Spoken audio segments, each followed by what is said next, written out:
Y doy ahora la palabra a la delegación de Ghana. Thank you, Madam President.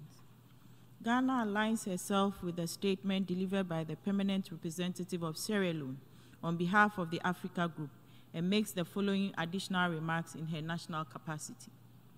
Present global developments, especially as it relates to peace and security, have further reinforced the urgency required in reforming the United Nations Security Council, the body placed in trust by all of us to help us maintain global peace and security.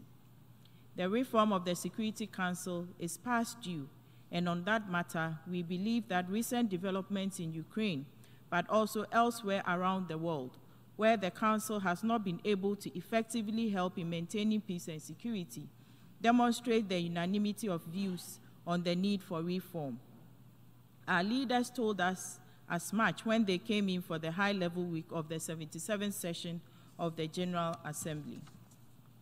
As stated by the President of Ghana, His Excellency Nana Addo Dankwa Akufo-Addo, at the Council meeting, there is the need to revisit the vexed issue of the reform of the United Nations system, especially of the Security Council, and to do so on the basis of the African Common Position on UN reform, as enunciated in the Ezowini Consensus, if indeed the authority of this Council, which in recent times appears to have been devalued because of its anachronistic structure, is to be restored. The nature of the reform we seek may be a more difficult question for some because of the entrenched interest provided through the privilege of permanent membership. But the question that we should ask is whether we would want to retain a narrow privilege over a broken system, or to aspire for an enduring influence over an effective instrument of global peace. We are clear in our minds that the veto does not serve our collective interest if we genuinely want the Council to be more responsive in addressing the complex security challenges of our time. Ghana, and indeed the African Group, continue to hold the view that the veto power is anachronistic and counterproductive to the effective workings of our modern arrangements for maintaining global peace and security. The veto must go, but if it exists, it must be constrained by rules in its application. We know that some argue that the veto is important to ensure that there is no direct confrontation among the major powers. That may have well been a realistic assumption during the drafting of the Charter, but as we know also, the proxy wars that were fought on our lands in avoiding a direct confrontation has been equally as devastating to most of our countries as any of the major wars.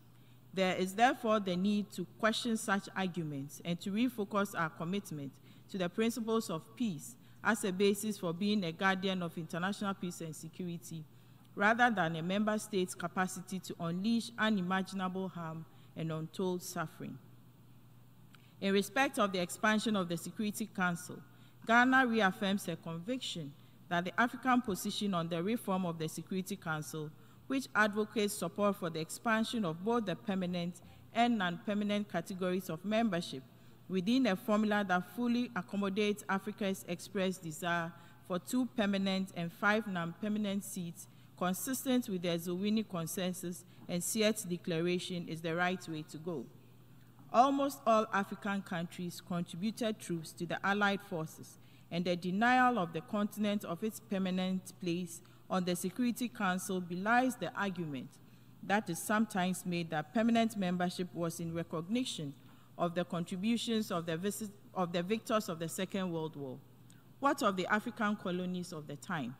The historical injustice must end. We believe that an enlarged council, in our view, should not be less than 26 seats. Madam President, with the momentum that has been generated by the high-level week on the reform of the Security Council, we hope that during the upcoming IGN process, the co-chairs will be able to guide us to build on the progress made in the co-chairs elements paper during the 76th IGN session by reconciling our differences on the reform devoid of ambiguity. During the 77th session, we must get closer to the long-awaited comprehensive reform of the Security Council. I thank you.